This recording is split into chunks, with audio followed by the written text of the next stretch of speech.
नमस्कार। YouTube channel में आप सभी शिक्षक बंधुओं को बहुत बहुत धन्यवाद। आज मैं आप लोगों को शाला सिद्धि के बारे में बताना चाहूँगा कि शाला सिद्धि क्या है। हमने इसके पहले नवजतन पार्ट 1 पार्ट 2 शाला सिद्धि और ये शाला सिद्धि हकीकत में क्या है इसके बारे में आप लोगों को मैं बताना चाहूँगा कि जैसे बच्चा स्कूल जाता है ज्ञानार्थ प्रवेश और सेवार्थ प्रस्थान।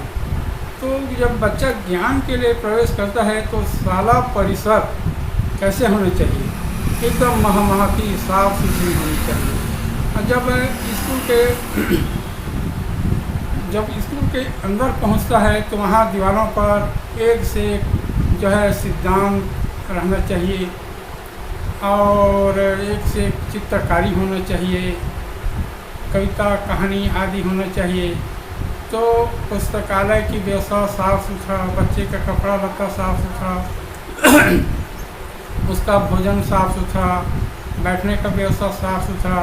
तो इसका बच्चे कोई भी परिवेश से यदि शाला में प्रवेश करता है तो उसका घर का परिवेश जैसे भी, लेकिन जब शाला पहुंचता है, क्योंकि शाला बच्चे का प्राण होता है और शाला का प्राण बच्चे होते हैं, तो वातावरण साफ महमाती होना चाहिए। शिक्षक जो आचार्य हैं व्यवहार कुशल होना चाहिए। तो बच्चे का मन स्वाभाविक रूप से जो है तन्मयता के साथ शाला में अपना जो है माने पढ़ाई का स्तर को अच्छी तरह से जमा लेता है। जीवन में सीखने की प्रवृत्ति होती है और स्कूल को अपना जो है सार या महत्वपूर्ण समझता है। वो स्कूल को अपना सब कुछ समझता है वो। तो शाला सिद्धि का अर्थ होता है कि शाला में जब बच्चा आता है तो उसे हम सिद्ध करते हैं अर्थात परिष्कृत करते हैं। अपने हर प्रकार के विद्या अध्ययन के साथ साथ खेलकूद के साथ साथ उसके समस्त संस्कारों को हम जो है ध्यान देते हैं, संस्कारों पर हम ध्यान देते हैं।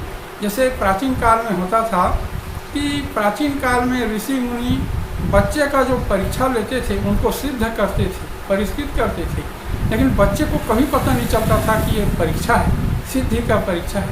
एक परीक्षा तो लिखित मौखिक जो होता था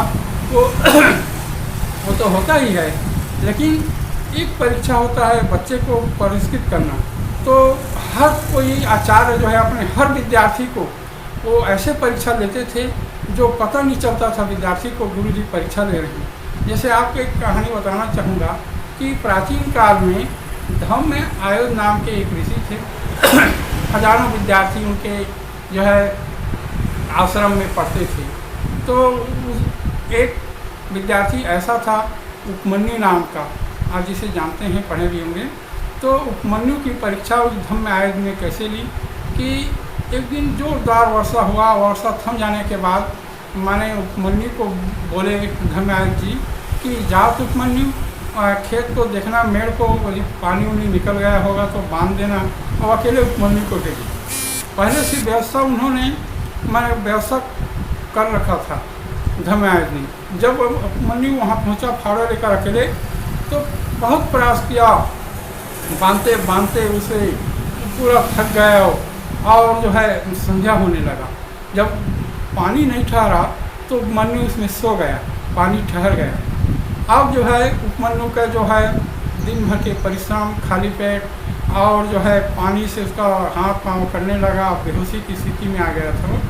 अब धम्मआयुध अपने कुछ शिष्यों के साथ उपमन्यु के पास पहुँचे तो देखे मेड़ में सोया हुआ है पानी को रोके हुए।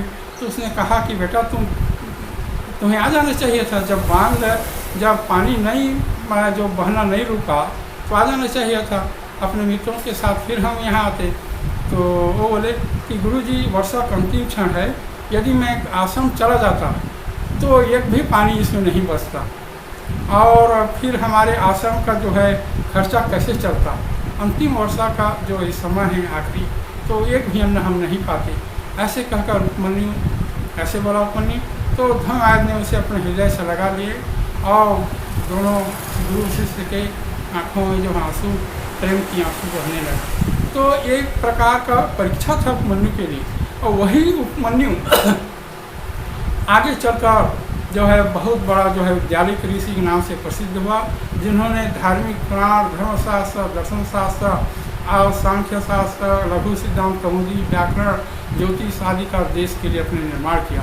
मेरा भाव यह है कि प्राचीन काल में ऋषि मुनि लोग विद्यार्थी को सिद्ध करते थे, परिष्कृत करते थे। आज वो नियम आज हम भूल चुके हैं, आज वो नियम भूल चुके हैं। पता नहीं एक दैवीय योग से ये जो है साला नवाजतन और साला सिद्धि आज हमारे सामने एक परिमार्जित होकर आई है ये, और इस पर हमें सभी शिक्षक बंधुओं को इस पर गौर करना चाहिए, ध्यान देना चाहिए, क्योंकि ये दोनों ऐसे विचार बिंदु हैं प्राचीन काल के कि जिसके चलते जो भारत हिंदुस्तान जो है परम शीर्ष पर पहुंचा था, जो स्वर्ग से सुंदर ये हिंदुस्तान जो कहलाया। तो ये यही दो विचार बिंदु हैं कि हम बच्चे को सिद्ध कैसे करके जब वो ज्ञानार्थ प्रवेश की लाया है और सेवार्थ प्रस्थान के लिए जब घर पहुंचता है तो अपने देश के लिए करता है। जब हम ये नहीं कर पाते तो बच्चे माने जब सेवार्थ के लिए जो अपने घर आते हैं विद्या अध्ययन करने के पश्चात 25 वर्ष की आयु के बाद जब घर, तो ये सारा संसार में वो भोग विलास में लिप्त हो जाते हैं और अपने माता पिता को भी नहीं पहचान पाते, देश को देश रहा। तो ऐसी हो रहा है ना, माने बच्चे जितने में जितना हाहाकार हो रहा है, जितने संकट आ रहे हैं, वो जो बच्चे को हम परिष्कृत करके नहीं भेज पाते, जबकि प्राचीन काल में ऐसा नहीं होता था। प्राचीन काल में मैं गुरु विद्यार्थी को सिद्ध करके अपने जो है सेवार्थ के लिए अपने घरों को भेजते थे। तो हमें इस पर जो है ध्यान देना चाहिए। और दूसरा एक उदाहरण आप लोगों को मैं दे रहा हूँ कि ये साला सिद्धि ये इनके प्रकार से माने बौद्ध भिक्षुओं के माध्यम से हमारे देश का जो प्रमुख सिद्धांत नवा जतन और साला सिद्धि, ये प्रमुख सिद्धांत जो हमारे हिंदुस्तान का प्राण था, ये इनके प्रकार से चाइना पहुंच गया। वहाँ चाइना में एक लड़की के हृदय में जो 16 साल की एक शिक्षिका थी, उसके हृदय में ये साला सिद्धि घर कर गया आई नवा जतन। तो आपको मैं बता रहा हूँ कहानी, आपको वीडियो भी उसका बताऊँगा, वीडियो पर बने रहिए। कि वो लड़की 16 साल की एक शिक्षिका थी, जब ये दोनों पता नहीं उसके हृदय में ये साला सिद्धि नव जतन घर कर गया, वो जीवन भर उन बच्चों के लिए अपने जीवन को लगा दी, उन बच्चों को अपने प्राण समझने लगी, जीवन भर शादी नहीं की, और उसके पढ़ाए हुए बच्चे बड़े बड़े डॉक्टर, इंजीनियर, प्रोफेसर और जो है सीए बने, लेखक बने, बड़े बड़े व्यापारी बने, देशभक्त बने, लेखक कवि बने उस चाइना देश के लिए।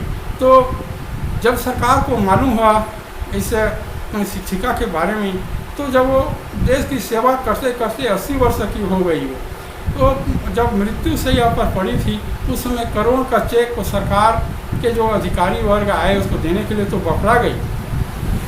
वो बोली इस चेक को मैं क्या करूँगी, मैं तो मेरे प्राण, मुझे तो श्यामांतक मणि मिल गया है, इस पैसे को मैं क्या करूँगी अब।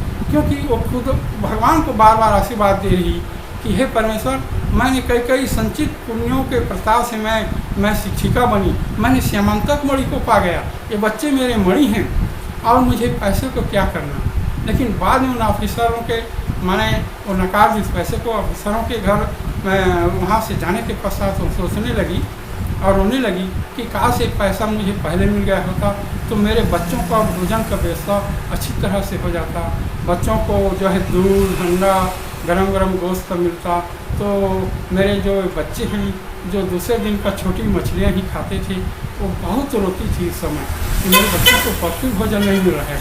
ऐसे कहकर जो है उस पैसे को नकार दी, ऐसे सोचने लगी। और मेरा कहने का भाव यही है कि ये साला जो नवा साला सिद्धि एक प्रकार का हमारे जो देश का और जो है ये प्राण है। यदि हम उस पर शिक्षक बंधु ध्यान देंगे तो हमारे देश को पुनः हम स्वर्ग बना सकते हैं। जैसे वेदों में वर्णन है कि ये जो हमारा हिंदुस्तान माने स्वर्ग से भी सुंदर है। यही दो विचार बिंदु हैं, नवा जतन और साला सिद्धि।